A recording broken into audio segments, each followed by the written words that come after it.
Hello everybody, welcome to the Two Mics and a Dan Christmas special. And today we're going to be looking at theory of change. Theory of change. By popular demand, after the last webinar, people were interested in how does theory of change work in relation to the SMOs. We're also going to take a bit of a deeper dive, I think, as well, Mike. So, yeah, we'll try and talk so that it's practical.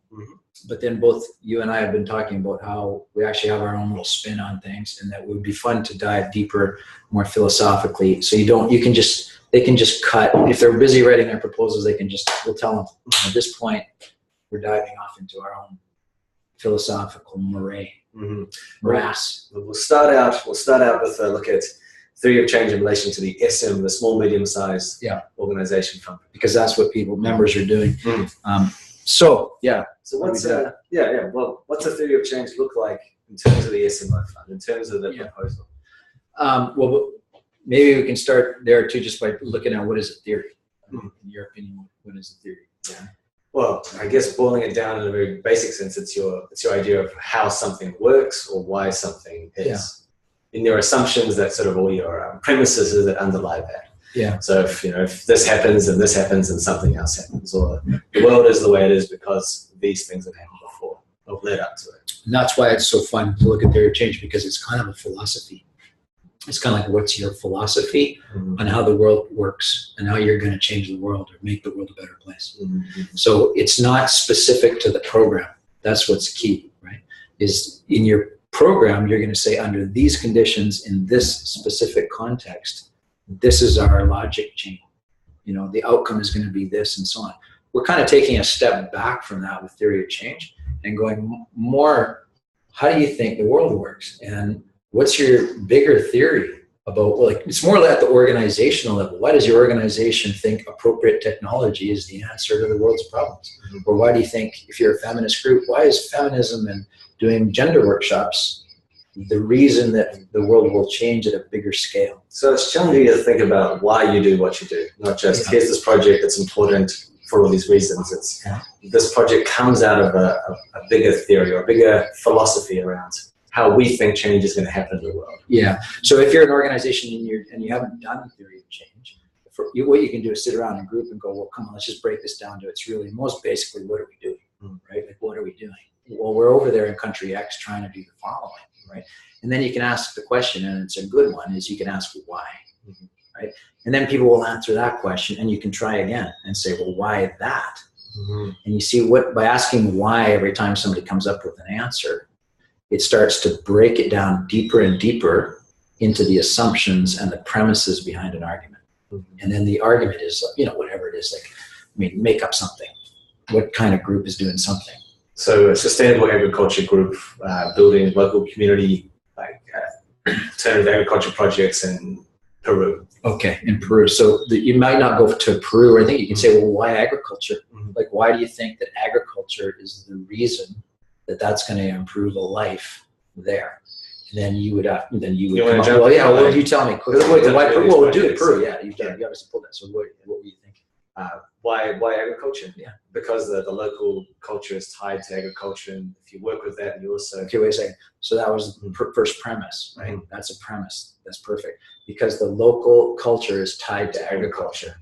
So now if you're doing a proposal, you pull out evidence for the premise, and you back that up in your proposal. And you say, so the local culture is tied to agriculture, and then you show where you got that information from. Right? Otherwise, it's just your opinion, Dan. And just because you went there to Cusco and had a good time and you saw some farmers doesn't mean, I'm not saying you. I'm just saying that could be the experience. Person goes and they actually don't know a thing about it.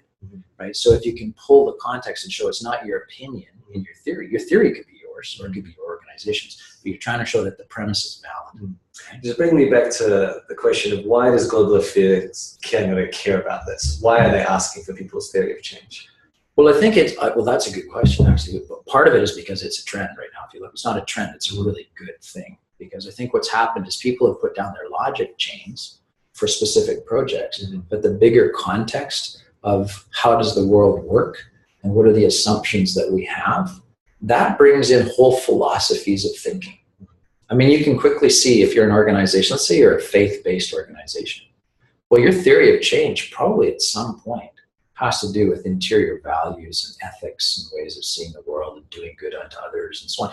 That's an assumption and a whole, I mean, you might just take it for granted if you were a faith-based group. You go, well, of course that's the way the world is. But that's actually, if you're not faith-based, that might make no sense whatsoever, right? But if you're an economist, let's say you were a secular economist and you're going, the reason we should do this is because, like, let's take a look at the original reason why we got into development in the first place, post-World War, Bretton Woods. The theory was we're going to increase the productive capacity of the poor. It had nothing to do with making people's lives better or anything like that. It had to do with effectively increasing the productive capacity of the poor so that the economies wouldn't fail, so we wouldn't get into another war. That was the whole reason. You see how different that is? So there's these different theories of change at play.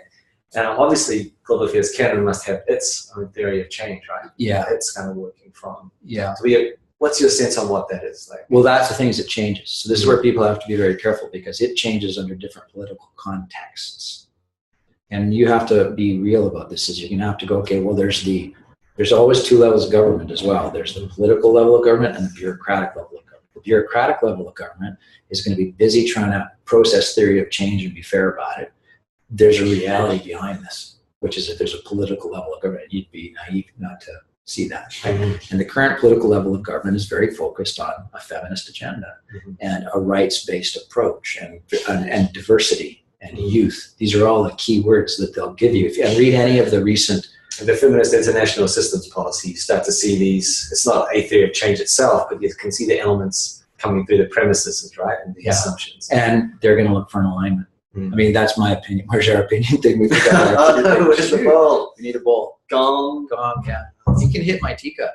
There you go. Again, that one's really opinion. But I think if you looked at their actual recent speeches and you went through them, you'll be able to start to see what other elements of what they think, how they think the world will change. And what you're seeing is they're looking for structural changes in terms of how women, because they believe that if women and girls, and this is actually, there's a lot of evidence for, but it's not even tons of evidence, right? That if you change the lives of women and girls, that is the most effective way to change many of the development problems that you might face, like even agriculture. Like if you went and worked in Peru with women and girls who are major parts of the traditional, what do you call it, local agriculture? agricultural laborers. No, the local, when it's not a cash crop. Small scale farming. Yeah. There's another name for it, I'll remember it later. But the point is that they're so integral to that part of the economy that if you work with them, you actually change that part of the economy. Same with climate change, same with water, and so on. That they're effective. They're not the recipients of what you're trying to do. You're not trying, like, take a look at the language of the previous Harper government in their theory of change in MNCH. Fascinating. What they were talking about was you don't need a handout, you need a hand up. And they had this kind of embracing, taking care of women and girls concept, right? As if somehow people are taking care of women and girls. That's the reason behind your theory. This new theory is very different. It's talking about women and girls as being the most effective agents of change for their own lives, right? And tackling it in a much different way where you're actually trying to address the power dynamics. It's very, very different. So that's what you have to figure out when you're doing your own theory of change, is go, okay, well, what's our theory of change and how does it align? Because that's what they're looking for, ideally, right? Like they want to get a sense of, is there alignment between your theory of change and mine? And as you're saying, have you thought this through? Have you actually thought, what are your premises, what are your assumptions? Yeah.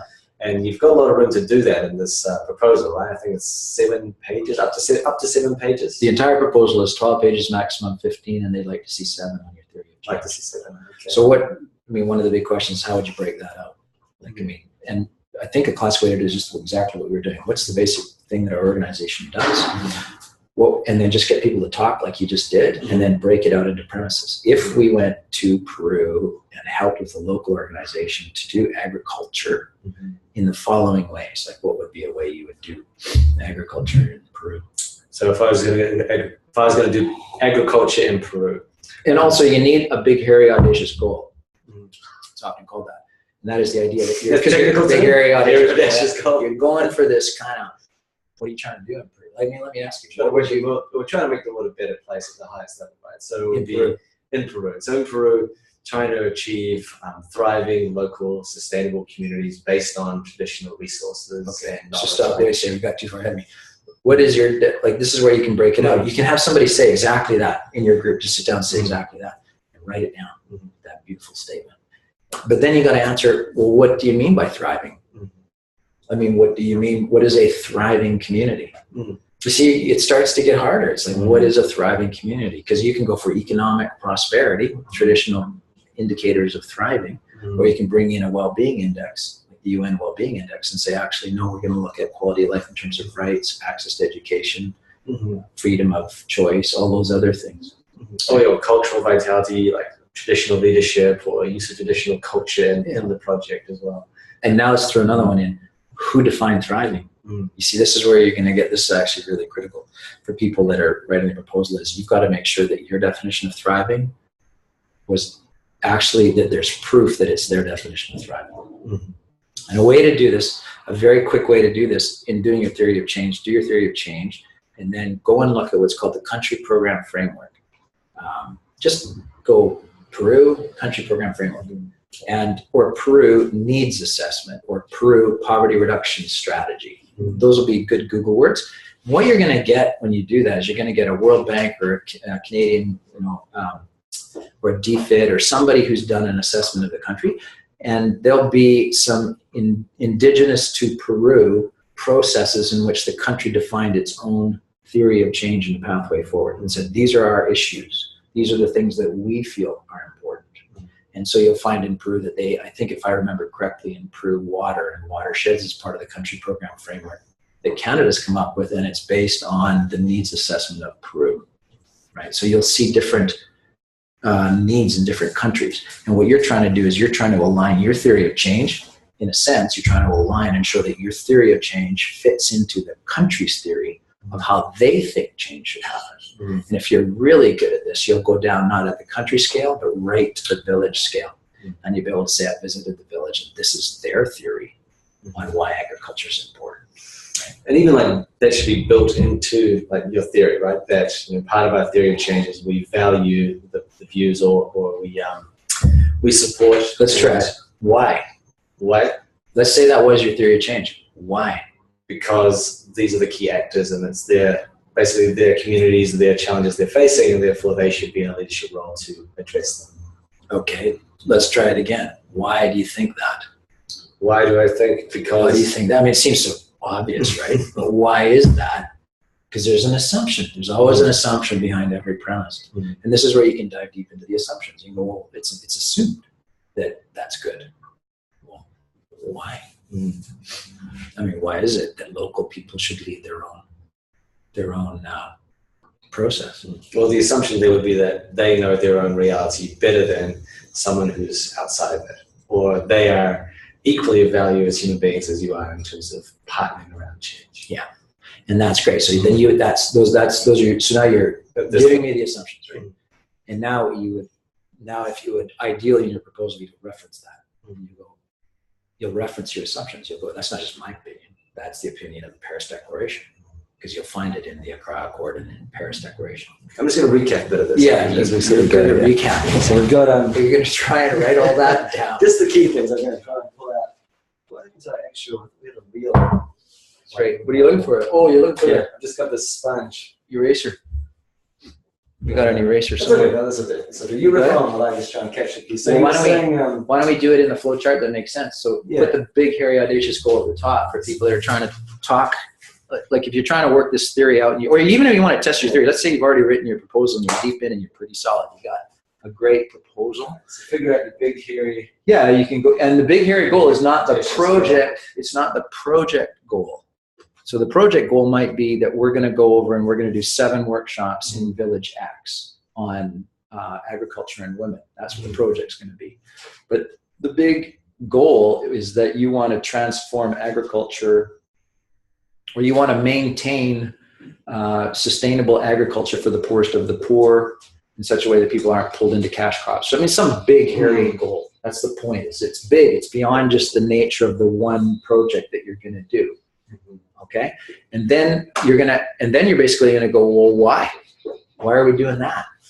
And out will come your premises. And your premise will be, because if we change agriculture, this will happen. Because if we do this, this will happen. Those are the premises behind the argument. And then for each premise, you can pull out an assumption, right? So and it's, again, you just go, well, what makes you so sure? Like, why are we trying to let's try one,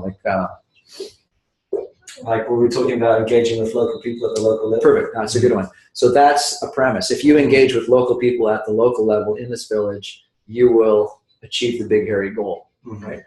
And so then what you do is you just go, well, on the other hand, what makes us so sure? What assumptions do we have behind it? Well, we assume that local people are always the best in knowing what's going on. Well, actually, that might be a huge assumption, because maybe local people are so deep in their context, they can't see the bigger scale of perhaps the structural adjustment policy at the country scale level. You see how complex that is? All of a sudden, it's like, wow, we missed that. And so like you have to critique everything you're doing, but you at least have to explain why you're doing it. So, and what's really healthy is to assume that you have assumptions. Like, it's not so hard. I mean, it's what's one of the problems when you get deep into your theory of change is that you get so righteous about your theory of change, and you're so sure that's the way the world works, that you're not willing to try out this assumptions thing. And providing evidence for those assumptions as well, you were saying as well. Like this is not just something you're pulling out of the air because it feels good. And basically you're covering your butt. If you think about it, if you bring in some big, huge report from somebody at the World Bank who spent 5 years studying the country, and they agree that local people in this context should determine agriculture and so on, then you're saying, okay, well, that was my assumption, but look, it's based on, and then everybody, it kind of covers you. And actually, Global Affairs wants that too, because they want a well thought out proposal in which the assumptions are covered, the risks are covered, and they can show due diligence and accountability in terms of giving you a pile of money to go over there and work in some foreign context, right? In a high-risk situation or whatever you're doing. So yeah, just to recap all of that, like when we're thinking at the SMO level for theory of change, figure out what your big, hairy, ultimate goal? Well, just big, hairy, audacious goal. Audacious, that's what the A was. Well, you can call that whatever you want. The point is that it's big. It's big. It's like at a really broad scale. Big, hairy, audacious goal. Figure that out. Then explore and define what that looks like. What does that actually mean? Yeah. And then why are you trying to do that? Identify those premises you're talking about.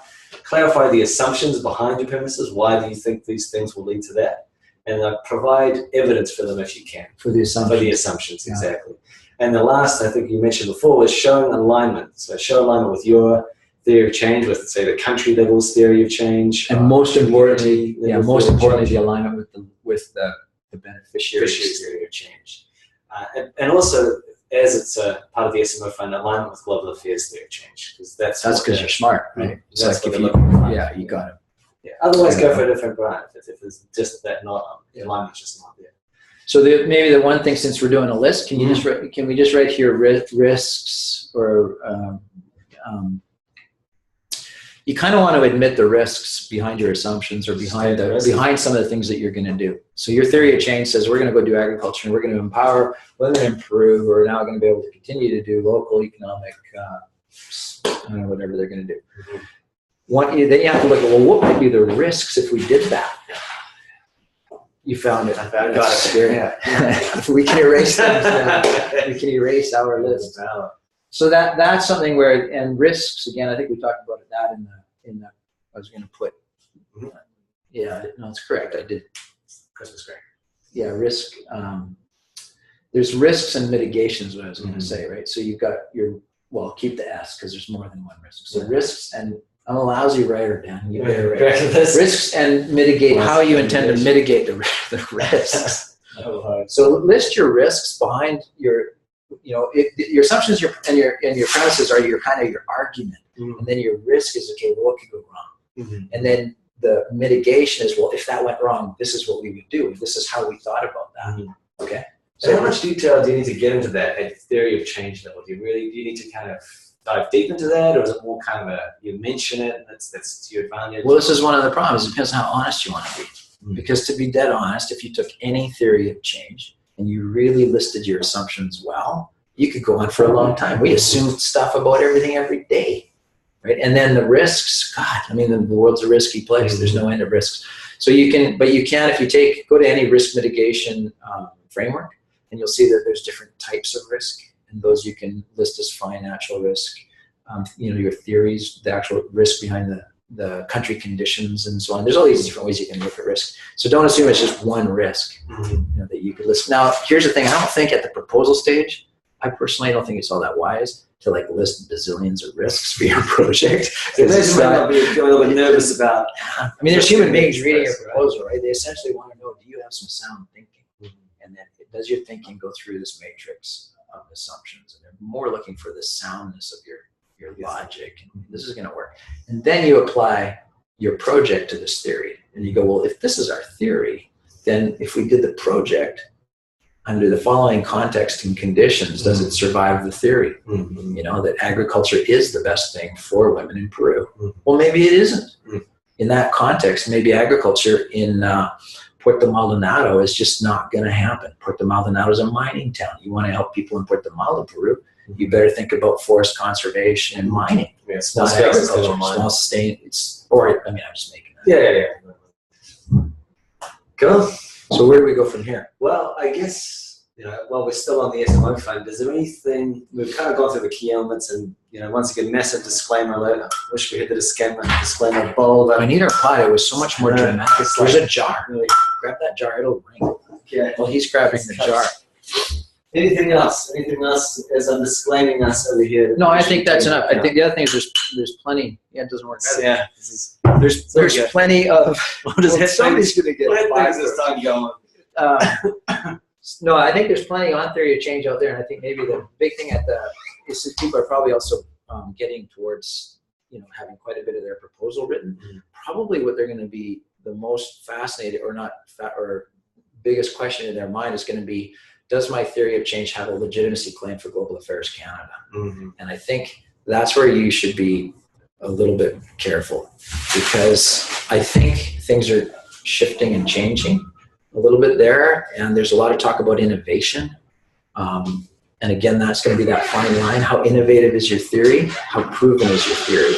And the proven theories for this fund, I think, are going to make a lot of sense. The innovative new ideas, gee, that's a weird theory, but it sounds like it's plausible. We could roll the dice on that. Yeah, maybe let's try that. That's what the, thank you for the gong. Oh, the ball is back. Ball is back. Now we can disclaim away. Yeah. Nice. So anyway, on the innovation thing, I think that's going to be more in the future. And on this proposal, I'd be going with some pretty rock solid premises, some pretty rock solid concepts. Backing them up with theories of change that are pretty much established. I mean, we do know, like, let's take some that we know. You know, like the woman example is perfect, right? Education of women. That's one of the few things that really correlates with decreasing poverty is increasing. Yeah, and sexual and reproductive health. There is tons of literature on that, and also on improving, for example, on improving lives for women in the first 5 years with newborn children and so on, straight on vaccinations. There's a ton of literature that just shows that's one of the most effective things you can do is give supplements and so on, dietary supplements. It's just tons of evidence. There's tons of it, right? Whereas you might come in with a more wacky idea on how you're going to change the world, and it might not jive in the sense of being a proven concept. Up against these very well-proven, evidence-based theories of change that have significantly changed lives for many years. Now the thing is the larger groups this is where the small and mediums are going to be slightly different, because the small and mediums, in my opinion, the large groups do that kind of thing. A big polio campaign, right? That's something that a large group can participate in. A small and medium-sized organization may come in and do something more nuanced, like translate HIV, AIDS information at the local level, right? Pulling from somebody else that's got, those things done already. You're having the same impact, but I mean, not the same. You're having a much more localized impact, but you're not necessarily, it's not as proven. It's not as proven as something like or visible. Or visible, yeah. And that's going to be the niche. That's what's actually everybody's looking for. They're looking for those niches of small and mediums that can go to a specific place, have got a deep love for that particular place. For many years, people are doing something there, and so they can pull it off. Right, that's the concept. Yeah, and even if you're pretty late in the game now, if you're still working on a proposal, but if you realize your theory of change is pretty radical, pretty out there, there's also the chance to apply for the Innovation Fund next year, possibly. So. Yeah, and we're hearing that a lot of people may be pulling out of this round and going for next round. Okay. Yeah, so I mean, you don't know that. We have no idea. Disclaimer again. But we hear rumors in our business being a network. You hear rumors that there's going to be a lot of people that found the timeline pretty tight, and so on to be able to make it this round. So that's something. Okay. Before we close the door on the SMO proposal in relation to the theory of change. Is there any last kind of key things that people should remember to do or should really not do when they're working out their theory of change for the SMO proposal? Not do is always such a good question. I mean, what do you not do? I mean, I think the major one that people are going to be looking for is that you're brushing off some of the deeper thinking that goes behind theory of change, like that you just know what you're doing and you're doing it. Theory of change is about really questioning the entire way in which you're doing things. And does it have a validity claim? And proving that it's balanced so that the government can stay accountable and giving you money to go off and do something. And I actually think it's a really good exercise for any group to do over time, because your theory may have started out in one, your theory was to go over there and do agriculture workshops. And then you got there and you realize, God, this isn't exactly how it works here on the ground. And the people there say it's not actually about this, it's about this. And you start to, in working in one area, you start to uncover the premises and the assumptions, and your theory may start to shift. And we really see this a lot with groups, people that have been working over time on development projects, is their personal theory changes. They start going, it's not really about that. It's really like a person goes and they think they're going to go and they're going to work in a refugee camp in South Sudan and they're going to help people, run a refugee camp. And they do that for a while and they just see people getting shot up and the refugee camp just keeps getting, and after a while they just go, it's not about the refugee camp. It's, we got to stop the fighting at a higher scale. So you see how their theory might shift. Well, the classic one is like with schools, right? Let's go build a school. There's no school. Yeah. People go there, they build a school, but then the parents don't have enough money to send their kids to school. Oh, we need to teach a man to fish or a woman to fish. And so then there's like draw like a microcredit and then they can get their kids to school, but there's no teachers or the teachers aren't. Yeah. Oh, so now it's an educational system problem. And so that theory of change evolves and shifts over time. And this is the thing, is people that have been in this business for any period of time, they can spot the early theory of change ones really quickly. Like I want to help somebody, I'm going to get a bunch of clothes and I'm going to put them in a container and I'm going to send them over there because they had an earthquake. Well, anybody who's been in the business for any period of time knows that that's pretty early thinking, right? It's not actually going to be about clothes distribution at the time. It's actually going to be about keeping that kind of stuff out of the system so that the early responders and all the humanitarian workers can do it at a much more systemic level to get systems back in place. You see what I'm getting at? Yeah. It's going to be a different theory of change as to how you're going to make life better for people in a post-earthquake or a humanitarian response situation. And the bigger groups, to their credit, have been doing this for many, many years. The small groups may not. And the small groups are, I would say it's ill-advised to take on some of the deeper theories around humanitarian response, for example, because they're well thought out at this point. You're better off going, here's the bigger theory and I fit in this way. I have a niche that the bigger group can't do. That's probably a better than to take on their theory. Sure, my theory fits because it's going to be good clothes and we're going to send the shipment faster than anybody else. Well, you're missing the point, right? It's that people have decided years ago that response is not necessarily the not the priority. But you could come in, see, this is where you can come in with a different alternative theory. You can go, actually, our theory of change is that if people give clothes and put it into the container, that we can raise awareness about this because people are more likely to pay attention than if they give you $5, right? So your theory might be that you're not raising the clothes, you're raising awareness. Yes, public engagement campaign. So you need to express that. Otherwise, people in global affairs go, they're trying to send clothes in a container. So you got to express your theory of change and say, we're not trying to send clothes in a container. We're trying to raise awareness so that we can get more understanding at a political level. And we're doing it by, I mean, that's a lousy example. But it's a good example in terms of, why a theory of change is important. Yeah. Like how they can really help people see that, they're not actually just doing, sending a bunch of stuff, clothes and containers. Yeah. It's actually, there's a bigger theory behind this. Yeah. I mean, it's probably still not really the best. Well, I can think, example. yeah, but I can think one similar to that. Yeah, I remember one where people filled a bus. I mean, I was involved in this race. People were filling a bus full of school supplies and sending it to another country. Now, the point about that bus was not that you're going to fill the bus and drive it to the other country. The point was that you're going to fill it, and a lot of people are going to see that bus, and the bus is going to be loud and noisy, so that you realize that school supplies are a problem. Because the actual school supplies you're giving, it's nominal amounts. A bus full, who cares? But what you're trying to do is change the way people think and even understand and know about the problem. And you're using this mechanism. But if you didn't express that in your theory, that it's about changing minds, not filling a school with, if you didn't explain that in your theory, then nobody gets it, right? And they think, well, that's dumb.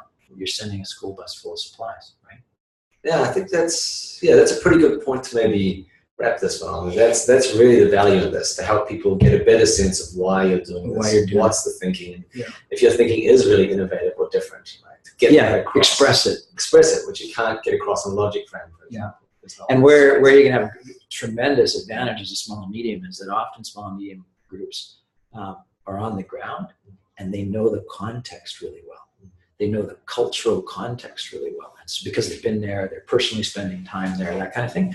That's where you've got an advantage on theory of change, because you can bring in those premises and say, look, in this particular culture, in this particular context, this is what's going on. And we know it because we're on the ground. And that's how come our theory of change is valid. It's ground truth. Yeah, so I don't think that you have a disadvantage as a small and medium. I think you have an advantage. Not that the big groups can't do that, but often the big groups, people who are writing proposals, are not necessarily the same people that are on the ground. Yeah. They don't have that validity claim like you're talking about. Claim. Yeah.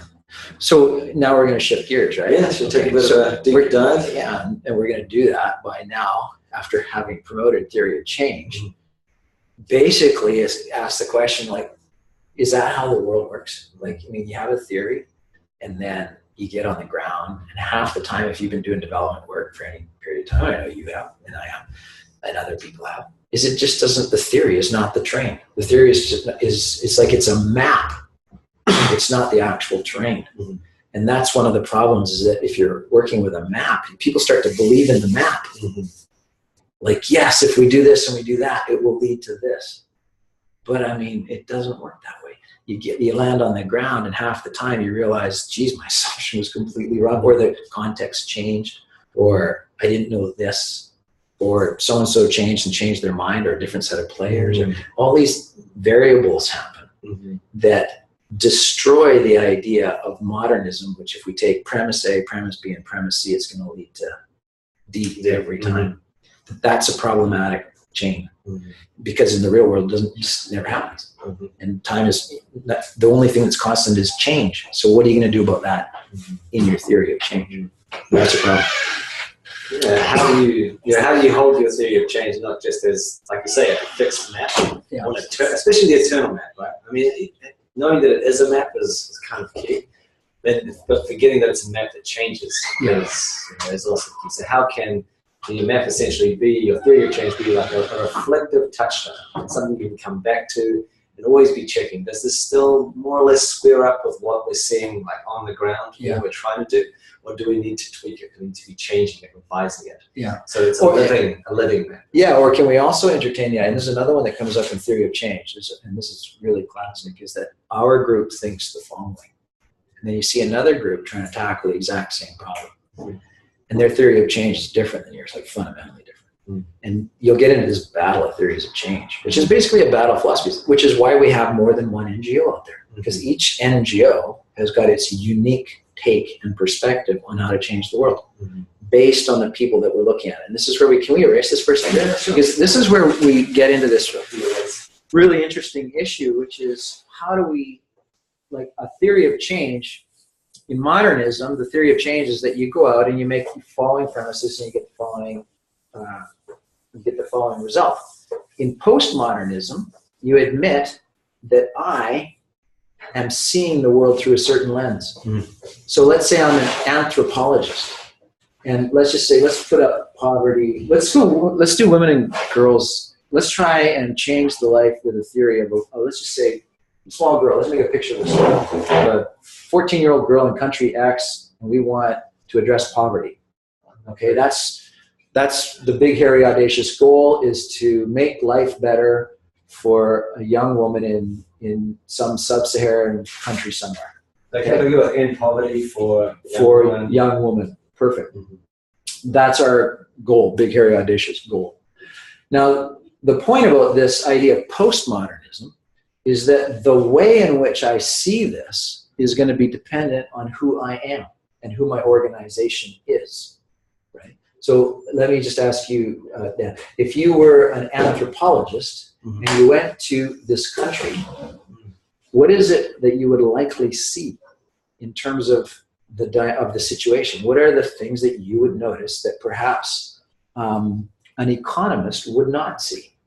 And vice versa. Like, you see how depending on who you are sets the lens for what you see. Well, as an anthropologist, I'd be looking at the cultural systems. What are the kind of cultural barriers or enablers enablers to overcoming poverty, or barriers that sort of keep people in poverty? Yeah. So looking at what are the cultural sort of values or systems at play. Yeah. And that would be your big thing, right? It'd be like, what is the interior nature of the culture, of the collective group? Like, how are they seeing the world? Like, maybe they believe in juju magic. Like in West Africa, I worked there, and there's a deep belief at some point in juju magic. You can't get around that, right? Now, that's not our particular cultural belief. So we may end up having to work with this idea of cross-cultural juju magic, and we're trying to solve some problem, right? Now, if I was an economist, and I took the exact same thing, what might I see in the same country, same context? Right? What are the kinds of things that I might notice? You might look at the existence of jobs, for example, access to employment. Yeah. Economic systems. Yeah. And are we good? Yeah. Still going. We're still going. So, exactly. Like, you're going to look at all the things that an economist would see. You're going to see money, structural adjustment policies. You might see monetary policy. You might see fiscal management. You might see governance. These are all the systemic kinds of exterior things that you can actually look at in terms of regulation and policy and local economy. And, yeah. And you might notice things like, oh, the country has been indebted. Like, you might look at debt. As, look, this girl's never going to be able to make her world a better place because she's living in a country mired in international debt. And in West Africa, in Nigeria, for example, she's stuck in a system of where oil extraction is what it's all about. System where the returns on yields are decreasing steadily over time. Classic. We're talking like an economist. Exactly. That's the whole point. You're seeing the world through the lens of an economist. And in this case, you're seeing the world through the lens of somebody who is looking at it culturally. Now let's just switch it up a bit. What if you were just looking at her, like the individual girl? You might think, well, what kinds of things might you think about her? Like, what do I need to work? I need to work with her as an individual. What kinds of things might occur to you? So her own kind of personal qualities of this person as an individual. Yeah, like let's say, these are systemic, right? Both of these are the context and the collective. Let's call this lower part here the collective nature of what the girl's working in, right? But let's take her as an individual for a moment, and we want to actually change the world for her, right? So we want to change, her behaviors. Yeah, I guess, her, so for example, her behavior or her physical health. Her physical health, exactly. Looking at an individual in terms of, is she healthy enough? Let's take one, classic one is female genital mutilation, FGM. Maybe she faces that as a young girl, or let's say she's facing taboos. Well, taboos would be more cultural, right? But what might her be, the behaviors for her, maybe how might it be affecting her, like, in terms of... Well, that could be that too. Like, what about self-esteem? We could look at that. Like, okay, here's a good example. That's a perfect example. So I worked in Nigeria, and there was a group, and their theory of change was called Girl Power, and their entire program was to work with hundreds of girls, very successful program, in developing their sense of self-esteem from the age of 15 to 19, so that they knew that they were empowered young women who could go out and do stuff in the world. And it was an incredibly successful program, working entirely on the interior of the individual mind of a girl, right, to be able to make her feel good about herself, right? Fantastic. And it resulted in behavioral changes for those young girls. They stayed in school. They did a whole bunch of things. Now, you can see quickly, depends on your theory, because that only works if the system is set up so that she could stay in school. So the systems person is going, yeah, but if you don't have schools that accept girls, it ain't gonna work, right? So this is where what happens in theories of change. If you look at these sort of four broad areas that we just brought up, sort of culture, interior of the collective, and this idea of sort of personal values, collective values, and then personal behavior and collective behavior in terms of systems. Right? You just look at those four dimensions, you can quickly see how people would disagree. They would go, hey, if you're not working with self-esteem, you're missing the point, right? So who's right? Well, that's right, Mike. What if we entertain the idea that each one of these people has a validity claim based on their lens? This is where we're getting into deeper philosophy on theory of change. And by the way, you don't need to even think about any of this for the proposal. We're just having fun. When the philosophy running out. Christmas paper aside, we're having some fun. So the idea here is that if you, I mean, in this is kind of what we talk about at BCCIC quite a bit, is if you were able to understand that my theory of change is not exclusive to your theory of change because you're wearing a different lens. Mm-hmm. So let's say you're a faith-based priest and you believe that if you could lift people's self-esteem, that they would be able to better engage in their culture and society, and the world would be a better place. That's your view. You want to work with individuals and make them feel better or stronger. And so you do leadership exercises. That's what you do, right? I'm coming at it from a completely different angle, going, that's never going to work unless we have schools and systems and rules that allow this little girl to go to school, if we don't tackle it systemically. Now, what stops us from going, what if both these things are, all four of these dimensions are tetra-arising, they're happening at the same time? What if self-esteem is equally as important as the school? Because if you don't have girls with self-esteem working in the school, the whole thing doesn't work. And that's where we can get into this idea, well, maybe everybody has holding a partial truth, that we're all doing this development work from a lens, in postmodern lens, that determines whether or not something is true or not. Right? I mean, if I didn't have this lens, I wouldn't think it's true. It's very hard to wear all four lenses, right? But if we could, what kind of programs could we dream up? And how would we express our theory of change if we could remember all four of these dimensions? And if you really cared about, say, like the Centurious, like personal empowerment, self-esteem lens, it wouldn't necessarily mean that you have to do all of these other groups as well. You could probably partner with other organizations who complement the work you're doing. Which brings us to the power of networks, right? Because what a network or a consortium approach can do is it can go, hey, you're really good at doing those workshops, self-esteem workshops, right? You seem pretty good at that. And then somebody else goes, yeah, but I'm really good at, our group does really well when it comes to cross-cultural exchange. Like this sort of way. Yeah, you start realizing, God, if we could get groups together that could tackle this from these four basic lenses, then we could probably cover pretty much all the bases. And it'd be really interesting to find a theory of change. And actually, anybody who's watching this program can try. Just express your theory of change and then go, well, does it fall into one of these four dimensions? Or more than one. You might be crossing. Could be more. Yeah, you could be in all four. But what I'm getting at is you probably can find yourself either working in the inside of the individual, working on behaviors of the individual, or working on the interiors of cultures, or on the system change, system exterior politics. And probably, by the way, you can see how this one is so big in our sector, right? We put a big, this one is the big one, right? Because we're all looking for, I mean, we just really bought into this one. We really bought into the idea that if you could build a school and a road, and we can improve the system for transportation, then everything will be okay.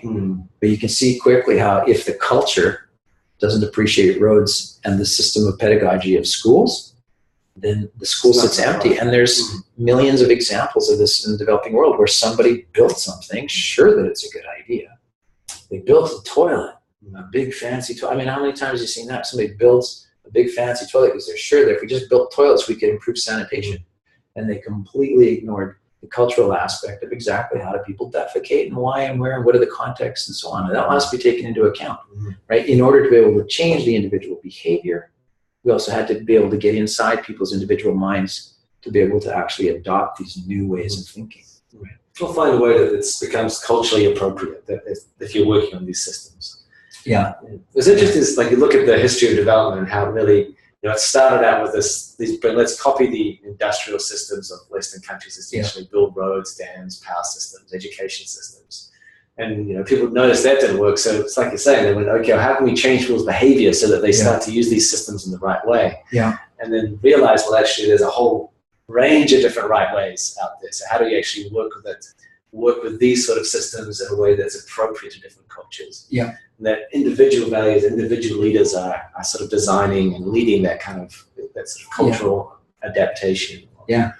And you can even see, that same history that you're talking about, development, actually follows a historical development of some schools of thinking, right? Like if you think of the 1950s, what was it all about? It was about behaviorism. It was about, if you took rats and you just trained them to do the following things, you would get the following outcome, right? Well, we know that doesn't function for human beings, right? Because why? Because we have these complex cultural things that are going on as well. So you can train an individual to behave like a Pavlovian dog, but it doesn't actually shift. And there's all these things on the interior that if that person, human beings aren't like that, they'll actually think differently. Or we can even look at all of the work that went into this area here. Culture has been incredibly interesting in the 1980s and 90s in development, when people started to try to shift cultural change with the rock concerts, all that kind of stuff, where we were trying to work in the culture, in the interior culture of like, how do you even care for somebody in another place, right? And now we're looking at the culture war. Look at the interior culture war that's going on right now in North America, in Canada and the United States, around how we view the world and women and feminism and so on. The Canadian government's getting involved in this. And the Sustainable Development Goals are this perfect example of what's beyond that, into this place of, is it us, is it them? It's all of us. You have this global vision that people are still kind of wrapping their heads around, right? Yeah. Because it's so complex, but it's the idea that it's not about us trying to fix problems over there, or that we just need to leave them alone to do their own thing. Yeah. No, we're all in this together. We're all developing countries essentially. Yeah. And also, if you took the goals, let's just take a look at the goals, for example, they actually fall into these kind of 4 dimensions very quickly, right? Like you can see that a person could go, the only way we can solve the world's problems is if we tackle agriculture or food security, goal number 2. Yeah. But then another person comes along, goal number 5, and says, no. The only way we're going to solve the world is if we address gender imbalances and life gets better from a gender perspective. And those 2 battles or theories of change could go on forever, right? Or we do what the United Nations is saying to everybody, which is they're interdependent. Integrated and indivisible. It's like you can't achieve one without achieving the other. Like your theory of change, or the theories that make up that goal, are all equally valid. But so are these other ones. Yeah. And you're not going to get where you're going to go unless you're taking into account these other sort of goals, other theories of change. Exactly. And essentially, it's doing what we're talking about. It's trying to be a big enough global vision that it can hold all of these different theories of change, not as competing, but as integrated and indispensable. Like we can't go forward unless we're addressing all of this. And what's so beautiful, what's interesting about this is that it actually follows a trajectory that you can actually trace back, right? And it also follows a very ancient trajectory that Plato talked about, which is the move from the one to the many to differentiation back to the one. And we're deep in philosophy here again, but let's just look at what he said, or what the theory was. The idea is that what happened is people said, we got a problem, the world's got a problem. Post-World War, 54 million people died. Right? And everybody goes, that's a problem, we got to fix that. And the economists take a certain angle on it and they differentiate and they say it's an economic problem. And then over time, environmentalists come in the 70s and they go, actually, it's an environmental problem. And then other people come in and they go, no, it's a peace problem, peace and disarmament problem, and a values problem. And we need to fix people's values and care structures and so on. You see how everybody's coming in from a different angle, and you need those different angles in order to differentiate from the quagmire of the problem. So a feminist comes in and goes, feminism, feminism, feminism, right? And they just talk feminism all day. Environmentalists come in and does the same thing, right? Now what they're doing is they're differentiating the view until we can really dive deep and understand what the causality factor was behind gender or behind environment. But what the beautiful moment is when later on, once you've differentiated, Plato said, it always goes the same way, from the one to the many to the one. And it's doing differentiation. And because the second one is not the same as the first one. You see that? It's going from, you have this kind of monolith. If we're talking about development, this is the one way we should do it. It's all about modern progress. Yeah. It's all get on. Everyone has to be like this in order to stop wars happening. Yeah. And then there's this growing sense of, actually, no, you get to take this into account, or actually it's about this too, or this is not working because of this reason and this reason, and all of a sudden you have these 17 goals. 17 lenses on, actually we need to take all of this into account if we want a better world. But now you're getting back to this whole, which is basically this kind of it's not just a bunch of parts, it's a unity through diversity. Yeah. Or diversity through unity at the same time. It's not a monolith. It's not just one way. We need all of these ways thriving, interacting, equally indispensable. Yeah. If we're going to get ourselves to the world that we actually want, or we realize that we want. Yeah, and that it kind of brings us back to the power of networks too, which is that the one thing that a network can do is it can unify those diverse views under that one rubric of thinking. And the Sustainable Development Goals are probably the most universal, widest, most embracing view that we have on the planet that we've ever been able to come up with. And it is a unification of these diverse views: agriculture, life on land, life underwater, gender, clean energy. All these things are coming together to say, this is how you make the world a better place for this little girl, right? Now, what do you do with that if you're an organization, small, medium, you want to work in context? You pick your poison, you express your theory, and you express your theory in relation to all the other ways in which this could work, and you don't do it exclusive to them. You say, hey, they got a partial truth. You got a partial truth. You're going to work on self-esteem. And I got a partial truth. I'm going to work on culture. Exactly. It's that kind of one to the many to the one. It's not like you have to become part of this monolithic one. It's like, no, like find yourself in the diversity of this unity. Yeah. So where is your place? And then, but remembering that you are part of this integrated, indivisible global vision. Yeah. It's made up of all these theories of change. Yeah. And at the end of the day, the beauty of that view, and by the way, this is all just view. It's all just view. But the beauty of this particular view here at BCCIC is that it allows us to honor all the different ways in which people are trying to make the world a better place, see how it fits within the SDGs and the rubric, and we'll see that if we are together and honoring each other as we try to change the world, that the entire picture may change. Which is why people should join BCCIC, right? Yeah, it's definitely worth a latte as you come into this Christmas. And if you already are, maybe in other groups or organizations who might like to get involved and become part of this discussion. So and thanks for if you got this far in the video, nobody got this far. But if you got this far in the video, we appreciate you listening, and we love ranting about this and philosophizing, because at the end of the day, the truth is very few of us could really claim at this point in the complexity of the world that we're in that we know our game, right? I mean, it's actually a very difficult thing. So if there is some way that we can try to get our theories out there and share our theories, and learn from each other's theories and learn from each other's premises, assumptions, and mistakes. That's the goal of networking as well. So I would say people try not to be shy about your theory. Write your theory down, let other people know your theory. That's our theory of change workshop, right? Great. Yeah. Cool. Happy holidays.